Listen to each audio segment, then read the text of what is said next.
Hello friends, मैं श्वेता आज लेके आई हूँ आपके लिए शेमुशी भाग 2 का तीसरा अध्याय व्यायाम सर्वदा पथ्य।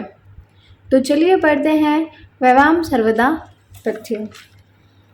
प्रस्तुत पाठ व्यायाम सर्वदा पथ्य आयुर्वेद का सुश्रुत संहिता ग्रंथ से लिया गया है और जैसा कि इसके नाम से हमें पता चल रहा है व्यायाम अर्थात इसमें व्यायाम के बारे में हमें बताया गया है। इसमें व्यायाम के महत्व के बारे में, उसके विषय के बारे में बताया गया है। शरीर में सुगठन, कांति, स्फूर्ति, सहिष्णुता, निरोगता आदि व्यायाम के प्रमुख लाभ हैं। व्यायाम करने से क्या लाभ होते हैं उसके बारे में इसके अंदर डिस्कस किया गया है। तो चलिए पढ़ते हैं व्यायाम सर्वदा पथ्य। तो हमारा है शरीरा आयास जननम कर्म व्यायाम संगीत्यम तत्कृत्वा तु सुखम देहम विमृद्धनीयत समन्तत। एक बार दोबारा पढ़ेंगे। शरीर आयास जननम कर्म व्यायाम संगीत्यम तत्कृत्वा तु सुखम देहम विमृद्धनीयत समन्तत।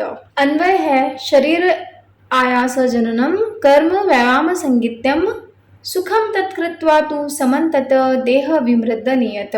शरीर आ की मात्रा है तो आयास जननम अर्थात शरीर के परिश्रम से उत्पन्न अर्थात शारीरिक परिश्रम से उत्पन्न कर्म को व्यायाम संगीत्यम व्यायाम की संज्ञा दी गई है। व्यायाम संगीत्यम व्यायाम की संज्ञा दी गई है अर्थात शरीर के आयास श्रम से शरीर के श्रम से जननम उत्पन्न कर्म को व्यायाम संगीत्यम व्यायाम की संज्ञा दी गई है। तत्कृत्वा सुखम तत्कृत्वा तत् मने वह व्यायाम को सुखपूर्वक तत्कृत्वा उसे करके अर्थात व्यायाम को सुखपूर्वक करके तू समन्तत पूरी तरीके से समन्ततः पूरी तरीके से देह विमृद्धनीयात देहम शरीर की विमृद्धनीयात मालिश करनी चाहिए। अर्थात व्यायाम को करने के बाद में व्यायाम को सुखपूर्वक करके पूरी तरीके से समन्ततः पूरी तरीके से सही प्रकार से देह की सुखपूर्वक मालिश करनी चाहिए। अर्थात शरीर के द्वारा जो मेहनत की जाती है उसे व्यायाम कहते हैं, वही व्यायाम कहलाता है। और तत्कृत्वा उसको करके सही प्रकार से समन्ततः सही प्रकार से देह की सुखपूर्वक मालिश करनी चाहिए। अर्थात इसके अंदर बताया गया है कि शरीर के द्वारा जो श्रम किया जाता है उसे व्यायाम कहते हैं और व्यायाम करने के बाद में शरीर की पूरी तरीके से अच्छी तरीके से मालिश करनी चाहिए। अब आगे बढ़ते हैं। शरीरोपचय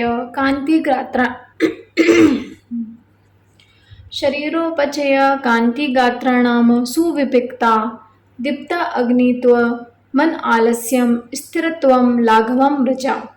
अन्वय है व्यायामात् शरीरोपचय कांति गात्राणां सुविपिक्ता दीप्त अग्नित्वं अन आलस्यम स्थिरत्वं लाघवं रजा। तो शरीरोपचय अर्थात व्यायाम करने से उपचय यानी कि शरीर की वृद्धि, शरीर का विकास। व्यायाम करने से शरीरोपचय शरीर की वृद्धि, शरीर का विकास होता है। कांति अर्थात शरीर में चमक आती है। गात्राणाम सुविभक्ता गात्राणाम अर्थात की अंग, तो शरीर के अंगों का सुविभक्ता अर्थात शारीरिक सौंदर्य बढ़ता है। शरीर के अंगों का सुविभक्ता शरीर के अंग सौंदर्य की शरीर के जो अंग हैं वो सुंदरता से बढ़ते हैं। सुविभक्ता अर्थात सुंदरता से बढ़ते हैं। व्यायाम करने से आप देखते हो कि कैसे हम सुडौल रहते हैं, तो व्यायाम करने से हमारे जो शरीर की वृद्धि होती है वो बहुत ही सुंदर तरीके से होती है। दीप्ता अग्नित्वम, दीप्ता अग्नित्वम, अग्नि दीप्त होती है अर्थात पाचन शक्ति बढ़ती है। अन आलस्यम, आलस्य नहीं रहता है, स्फूर्ति रहती है। स्थिरत्वम, स्थिरता आती है, दृढ़ता आती है। लाघवम मृजा, लाघवम चुस्ती फुर्ती रहती है। स्वच्छ और मृजा स्वास्थ्य उत्पन्न होता है। एक बार दोबारा,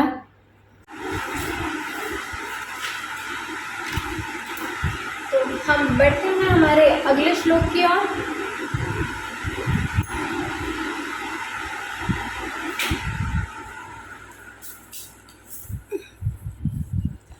हम बढ़ते हैं हमारे अगले श्लोक की ओर। तो सबसे पहले इसको हम पढ़ेंगे। श्रम कल्लम पिपाशोष्ण शीतादिनाम सहिष्णुता आरोग्यम चापि परम व्यायामाद उपजायते। एक बार दोबारा पढ़ेंगे। श्रम क्लम पिपाशोष्ण शीतादिनाम सहिष्णुता आरोग्यम चापि परम व्यायामादु उपजायते। इसका अन्वय है व्यायामात् श्रम क्लम पिपासा उष्ण शीतादिनां सहिष्णुता अपि च परमम आरोग्यम उपजायते।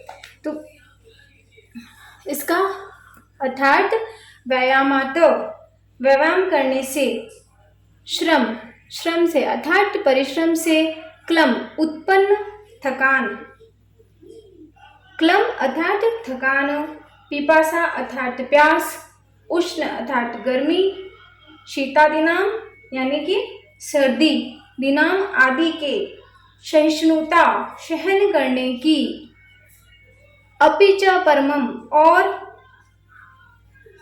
भी परम आरोग्य, और भी च परमम आरोग्य, और भी परम आरोग्य उपजायते अर्थात अच्छा स्वास्थ्य उत्पन्न होता है। एक बार दोबारा इसका हम अर्थ करेंगे। व्यायामात्, व्यायाम अर्थात व्यायाम करने से, परिश्रम करने से उत्पन्न थकान, प्यास, गर्मी, सर्दी आदि के सहन करने की शक्ति, और भी परम आरोग्य अर्थात अच्छा स्वास्थ्य उत्पन्न होता है। अगला श्लोक 4th। बढ़ते हैं हमारे चौथे दोहे की तरफ। न चास्ति सदृशं तेनं किंचित स्थूल्यापकर्षणं न च व्यायामिनं मर्त्यं अर्दयन्त यर्यो बलात्। एक बार और पढ़ेंगे, सभी मेरे साथ साथ में पढ़ेंगे।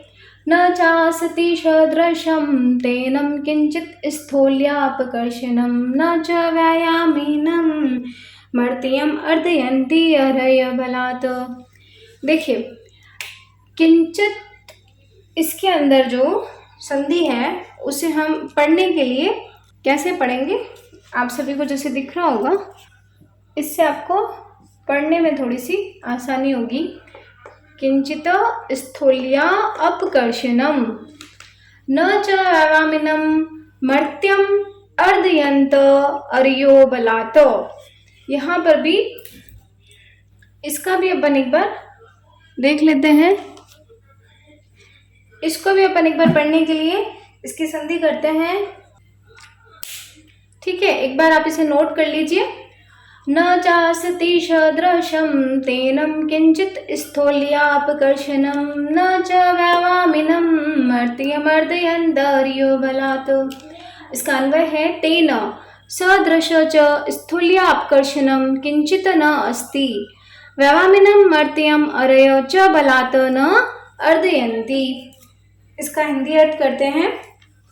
तेन, उसके समान, किसके, व्यायामेन, व्यायाम के समान, सदृश अर्थात समान, तेन सदृश उसके समान, किसके, व्यायाम के, च स्थूल्या अपकर्षणम, च अर्थात और, स्थूल्या स्थूलता अर्थात मोटापा, अपकर्षणम कम करना, मोटापे को दूर करने वाला, किंचित नास्ति कुछ भी नहीं है, व्यायामिनम व्यायाम करने वाला व्यक्ति, व्यायामिनम व्यायाम करने वाले व्यक्ति को मर्त्यम मरणशील यानी शत्रु, अरय च बलात् मरणशील, अरय शत्रु और बलात् बलपूर्वक न अर्दयंती नहीं कुचल सकते हैं। ठीक है, इसका हिंदी अर्थ है उसके समान, किसके, व्यायाम के समान स्थूलता अर्थात मोटापे को दूर करने वाला कुछ भी नहीं है। व्यायाम करने वाले व्यक्ति को शत्रु भी अपने बल से कुचल नहीं सकता अर्थात हानि नहीं पहुंचा सकता। ठीक है, बढ़ते हैं हम हमारे अगले दोहे की ओर।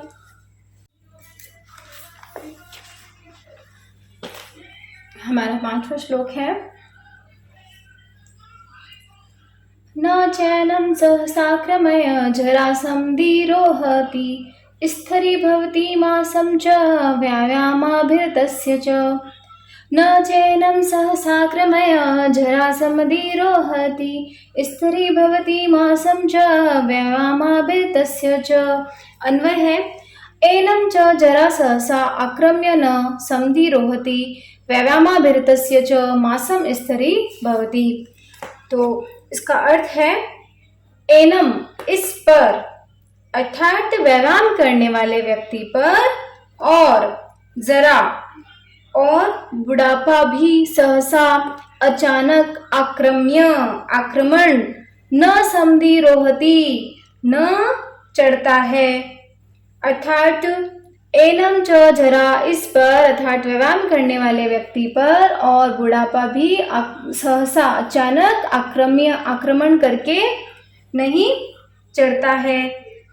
व्यायामाभिरतस्य व्यायाम में लगे रहने वाले व्यक्ति की, और व्यायाम में लगे रहने वाले व्यक्ति की च, और मासम मास भी स्थिर रहता है।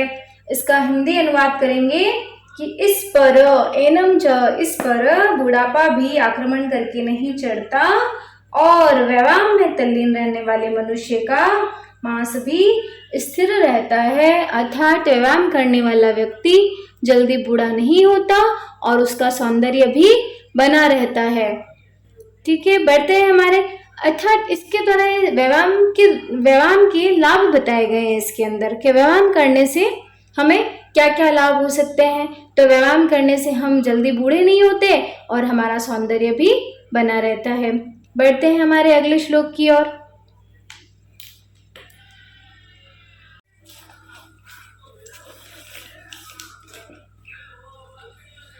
व्यायाम स्वन्न गात्रस्य पद्म्याभूत्रवत्रस्य च व्यायाध्यो नोपसर्पन्ति वेन तेन मीरोरगा व्योरूप गुणे हिरणमपि कुर्योत्सु सुदर्शनम। एक बार सब साथ में पढ़ेंगे।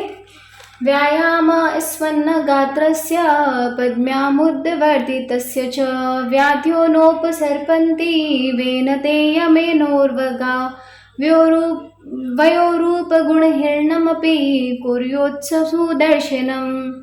अन्वय है, व्यायाम स्वन्न गात्रस्य पद्भ्याम उद्वर्तितस्य च वेनदय्यम उर्गा इव व्याधय न उपसर्पन्ति व्यायाम वय रूप गुणे हीनम मनुष्यम अपि सुदर्शनम कुर्यात।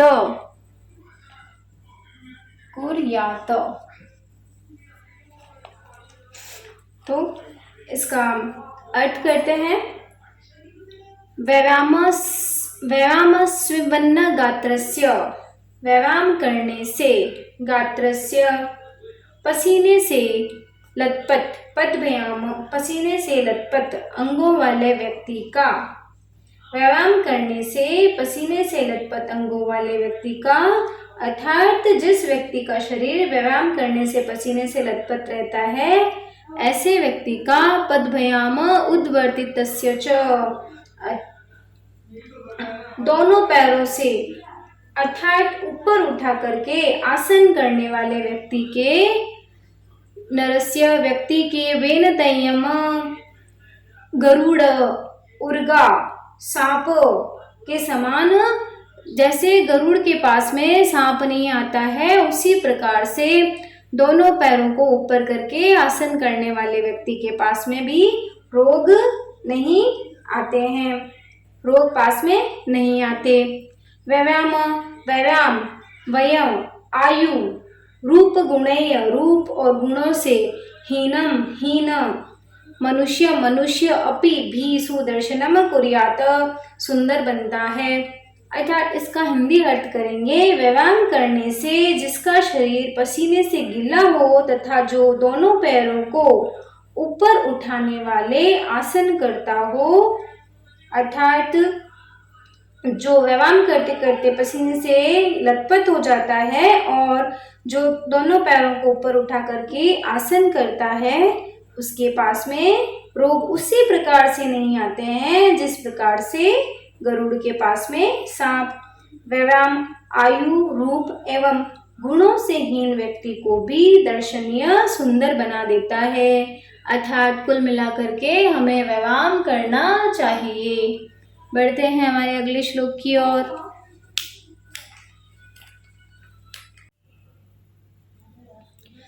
व्यायामं कुर्वतो नित्यं विरुद्धम् अपि भोजनं विदिक्तम् अविदिक्तं वा निर्दोषं परिपच्यते। अन्वय है, नित्यं व्यायामं कुर्वत नरस्य विरुद्धम् अपि भोजनं विदिग्धम् अविदिग्धं वा निर्दोष परिपच्यते। तो देखिए यहाँ पर संधि हो रही है विरुद्धम अपि, विरुद्धम अपि और विदिग्धम अविदिग्धम, विदिग्धम धन अविदिग्धम। इससे इसको पढ़ने में भी आसानी रहेगी जब हम इसकी संधि कर करके इसको पढ़ेंगे। ठीक है, तो अन्वय है नित्यम व्यायाम कुर्वते, अर्थात प्रतिदिन व्यायाम करने वाले मनुष्य के, नरस्य मनुष्य के विरुद्धम समय स्थान और वातावरण के विरुद्ध भी किया गया भोजन, विदिग्धम अविदिग्धम, विदिग्धम अर्थात पका हुआ, अविदिग्धम न पका हुआ, दोष रहित निर्दोषम परिपच्यते, दोष रहित बन जाता है।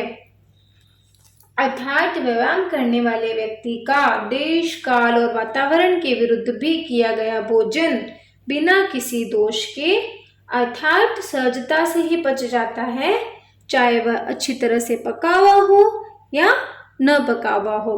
अर्थात जो व्यक्ति नित्य व्यायाम करते हैं वह चाहे कैसा भी भोजन करे, कच्चा पक्का, वो उसके दोष रहित पच जाता है।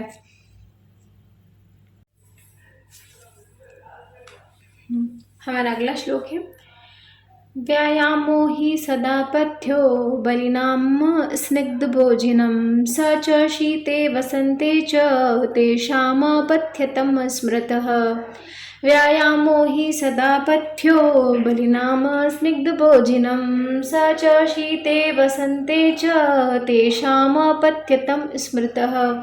अन्वय है, स्निग्ध भोजनां बलिना हि व्यायाम सदा पथ्य भवति, शीते वसन्ते च स तेषां पथ्यतम स्मृतः।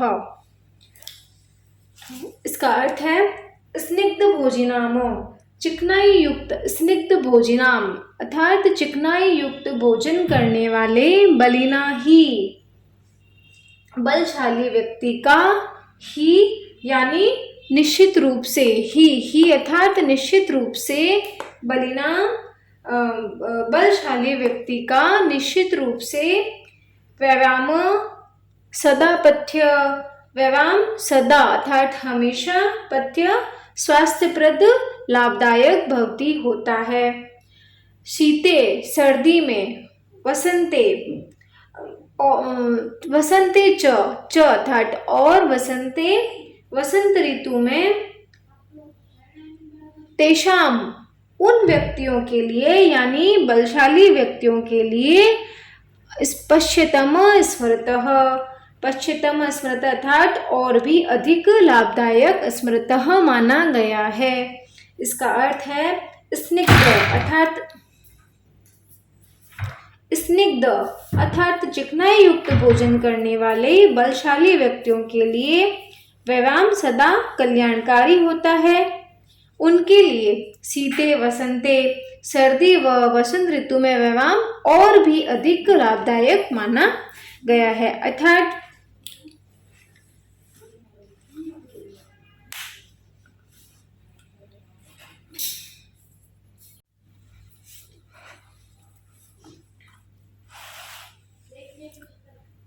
सर्वश व्रतशवरः पुंभीरा आत्महितेशिभिः बलस्यार्धेन कर्तव्यो व्यायामो हन्तव्यतो अन्यथा। अन्वय है, अतः आत्महितैषी भी पुंभी सर्वेषु ऋतुषु अहरह बलस्य अर्धेन व्यायाम कर्तव्य अन्यथा हन्ति। अर्थात अतः आत्महितैषी भी अपना भला चाहने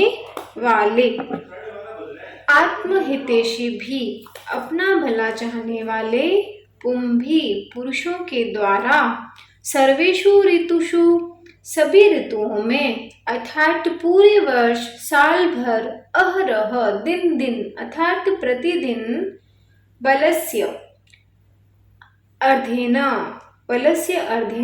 आधे बल से व्यायाम किया जाना चाहिए।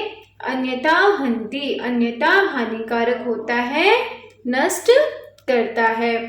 अर्थात अर्थ है, अतः अपना हित चाहने वाले पुरुषों के द्वारा सभी ऋतुओं में प्रतिदिन अपने आधे बल और शक्ति से व्यायाम करना चाहिए, अन्यथा नष्ट करता है, हानिकारक होता है।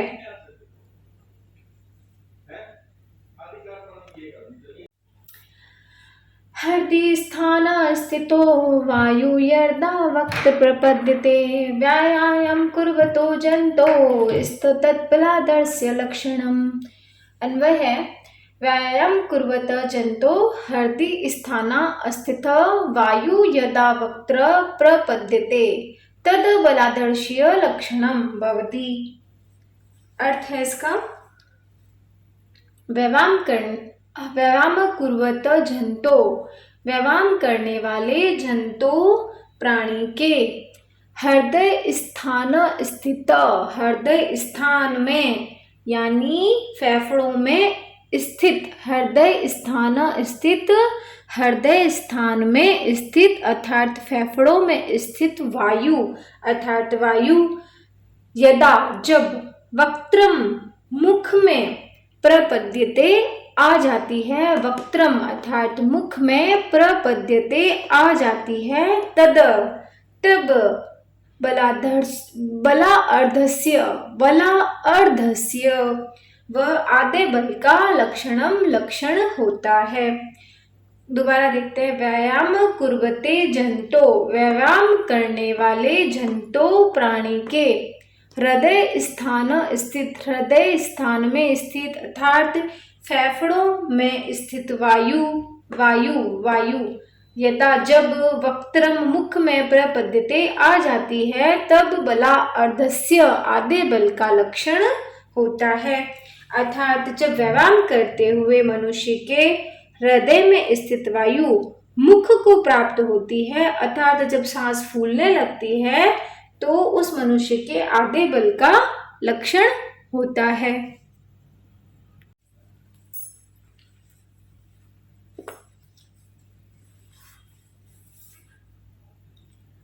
वयोबल शरीराणि देशकालाशनानि च समीक्ष्य कुर्याद् व्यायाममन्यथा रोगमापनुयात्। वयोबल शरीराणि देशकालशनानि च समीक्ष्य कुर्याद् व्यायाममन्यथा रोगमापनुयात्। अन्वय है, नर वय बलम शरीराणि देश काल अशनानि च समीक्ष्य। अन्वय है, वय बलम शरीराणि देश काल अशनानि च समीक्ष्य एव व्यायामं कुर्यात् अन्यथा स नर रोगम आपनुयात्।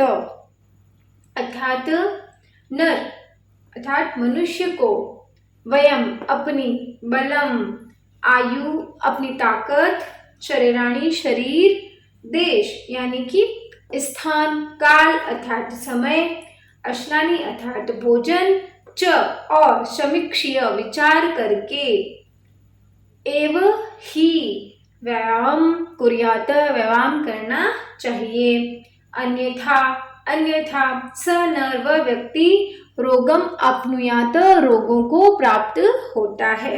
एक बार दोबारा देखिए, नर मनुष्य को वयम अर्थात अपनी बलम ताकत, अपनी वय बालम आयु ताकत, शरीर, देश अर्थात स्थान, काल अर्थात समय, अश्नानी भोजन और च यानी कि और समीक्षीय विचार करके ही व्यायाम कुर्यात व्यायाम करना चाहिए, अन्यथा स नर वह नर रोगम आपनुयात रोगों को प्राप्त होता है। अर्थात व्यक्ति को अपनी आयु, शरीर, स्थान, समय, भोजन आदि का विचार करके ही व्यायाम करना चाहिए, अन्यथा वह व्यक्ति रोगग्रस्त हो जाता है।